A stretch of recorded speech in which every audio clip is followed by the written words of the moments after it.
Have you checked the children? You're a little mad sometimes. Hi, I'm Chucky. Wanna play?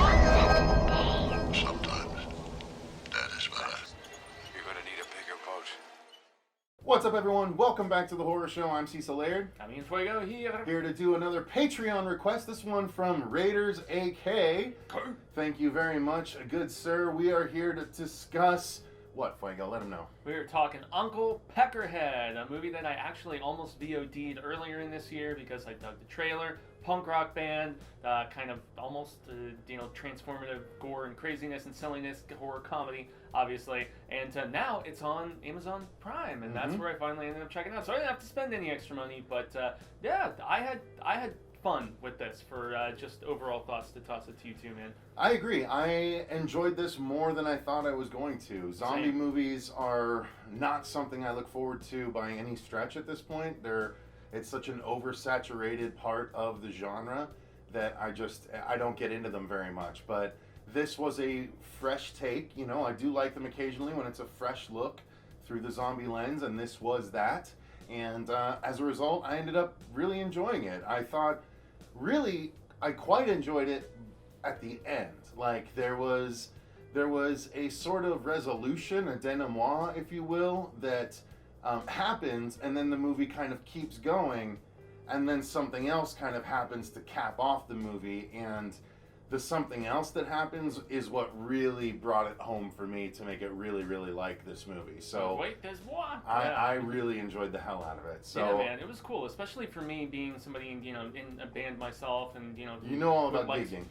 Yeah, or playing some really bunk gigs like this band does a few times, and I guess that's a good segue into story. So I presumed the Pacific Northwest. I mean, Seattle, Portland area. I'm trying to remember if they actually specify where exactly. But yeah, you've got this, kind of up-and-coming punk band with a little bit of, pop leniencies and stuff. But they could be on like a Sub Pop, or they could be on, any of those more hip-centric indie labels. And they're trying to get this tour together, and it's a fake it till you make it, as it is with so much stuff in the music industry. You want to just, make it seem like your following is bigger, pimp your chisel as properly as possible. And unfortunately, as is the case with the band leader, essentially, and co-vocalist, she's like begging for gigs, including this kind of snarky guy who runs like the really cool spot, at least there in the city, that most of the bigger bands get to play at. She's also just daydreaming is more like it, of being on, I'm trying to remember the name of the chick-centric punk band, but it was very offensive and very hilarious. So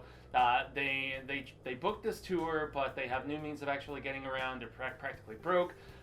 Little if any money, and they happen upon this guy who is living in his van, not down by the river, but who could essentially give them the transportation that they need to actually spread the word about their creativity and their music. And it's a funny dynamic with her and the other guy in the band, the co-vocalist, and the other chick who's the drummer, and especially once this older guy comes into play, who has this almost like transformative curse. So he like kind of, I wouldn't say iZombie because I haven't watched that and I don't really know, but maybe just having more in control or knowing when it's coming. He's essentially a were-zombie. Yeah, really, he is. Totally is. Yeah. So every night at midnight, he transforms into a zombie for 12 minutes, is it? Something like that? Somewhere around there, but boy, there's instances of wreaking havoc in those small amounts of time, and so he's like, yeah, I have to take these pills, as you see in the trailer, to keep it under control. But without spoiling too much, and that's why I does cut the myself crew up. trust him? Do they not? Does he have ulterior motives? Does he not?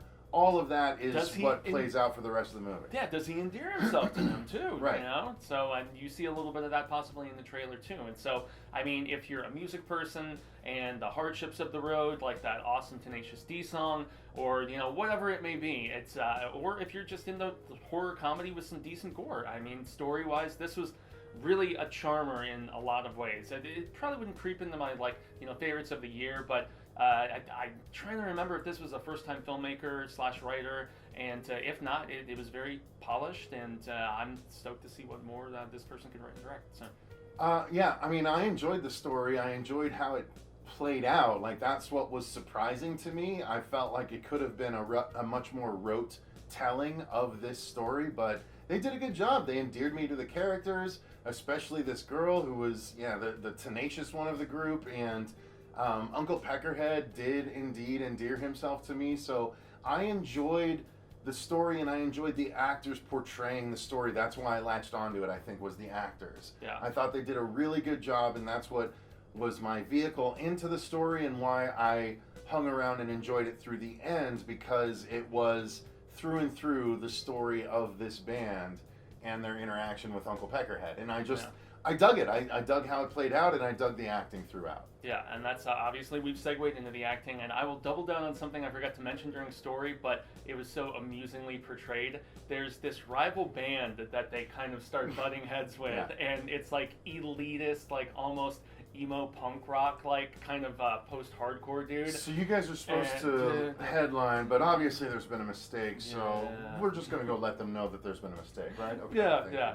you. Amusing interaction between the two of them, and when he like tries to take her cigarette, or her pack of cigarettes, and she's like, "Can I have those back, please? You know, you bummed a cigarette for me." So that guy was funny. I love the camaraderie with the band. Also, the other male, the only male in the band, but he sees the other vocalist, and I believe the guitarist as well, because the main girl is the one playing bass, which, yeah, that's kind of a cliche, but whatever. Chicks can be badass bass players too, man.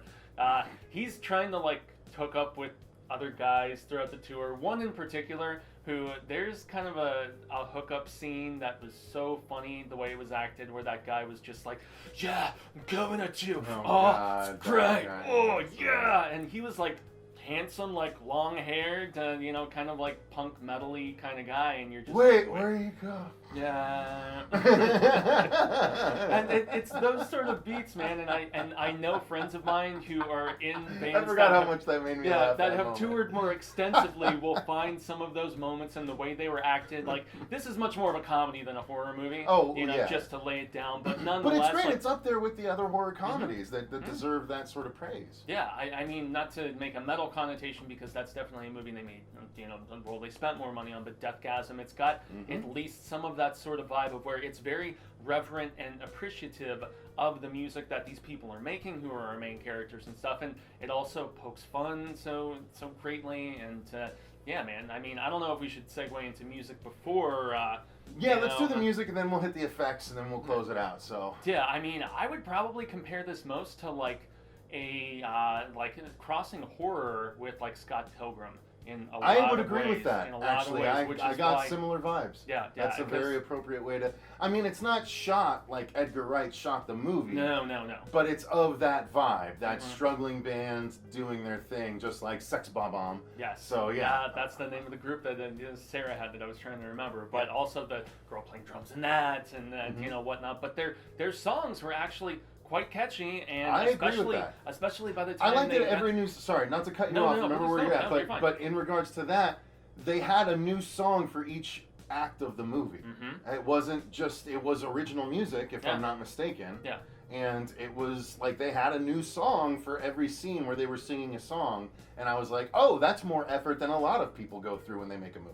Continue where you were. No, you're fine, man. I also got like some Pixies vibes as far as like the guy and girl singing back and forth to each other. There's some pop kind of sensibilities, but there was also on other songs more of like a full-on punk sort of aggression, and that's what I grew up on before I got into metal. So, you know, I will forever have a soft spot for that sort of like pop-centric hardcore with dueling male-female vocals, which is the music was great in this, and especially when they have their confrontation with the metalhead guys, and they've got this like thrash stuff going on, and the guys are like, "Oh, where are your mohawks, punk rockers?" And yeah, maybe as more of a metal guy now, I was like, they're stereotyping metal people because it's a little, but there's there's so many different lower levels of metal now, where there's hipster metal, your doom metal, thrash metal, whatever. I'm not going to get into it, but yeah, music, despite being a part of the writing process, as far as the story, was also really well conceived and catchy for you know, the music they were playing too in the films, and the fact that they actually played music and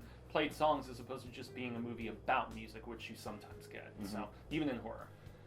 So I agree. I enjoyed the music throughout, and I already made my point kind of in the middle of Fuego's point. So yeah, effects. Yes, this movie was pushed over the top for me because of the effects. There's some gore. There's a lot of gore in this movie, and there is a healthy amount of post-gore as I refer to it, where The it's aftermath. the aftermath. Exactly. There's a lot of that, but it's so heavy in the aftermath that you're like, ugh, like you don't want to be in the room that they're in because the room is doused with blood and viscera and all this stuff, and they did so. As a result, they were very effective with all of their gore effects. And mostly practical, if not all practical. Oh yeah. And I dug the hell out of them. Yeah. There's dismemberment. There's also a really cool look for like I enjoyed Uncle Peckerhead, or Peckerhead as he calls himself, with like the makeup on him, post transformation. I thought was convincing and solid. And the scene that you're making me think of with it's more of a Buffy transformation. Very much so. But it's meant to be campy and just kind of silly in that regard, which I'm glad you got those vibes too, though. Yeah, much more forgiving. The entire wrinkle his brow, boom, he's someone else. Yeah. Yeah, but the enclosed space aspect of the post-carnage, and there's a scene late in the film, without getting too into it, where you see what happened to certain people without saying who they were, and you're just like, oh, okay. And there's like the little flashback to what actually happened, and then also a like parking lot cleanup that's going down with like a hose and trying to spray off stuff. Yeah, power washer, and it's that aftermath carnage of nastiness. So yeah, man, this was one of the biggest surprises that I had. Not that I wasn't thinking it couldn't be from the trailer, but all too often trailers give all of their best bits.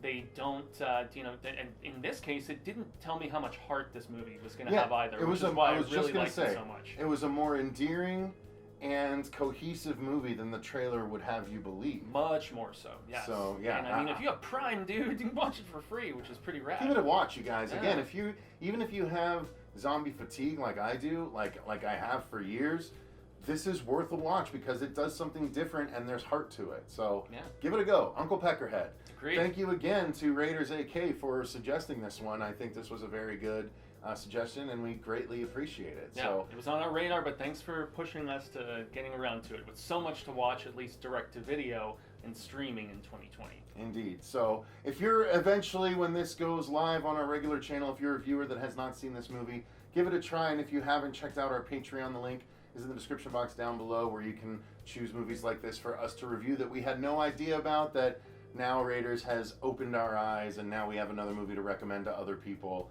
especially in such an oversaturated genre. So become one of those awesome viewers and suggest movies like that to us. We greatly appreciate it. Indeed. If you enjoyed the video, click the like button and subscribe. And until next time, I've been Cecil Laird. And gracias a Jaime and Fuego. And remember, stay scared.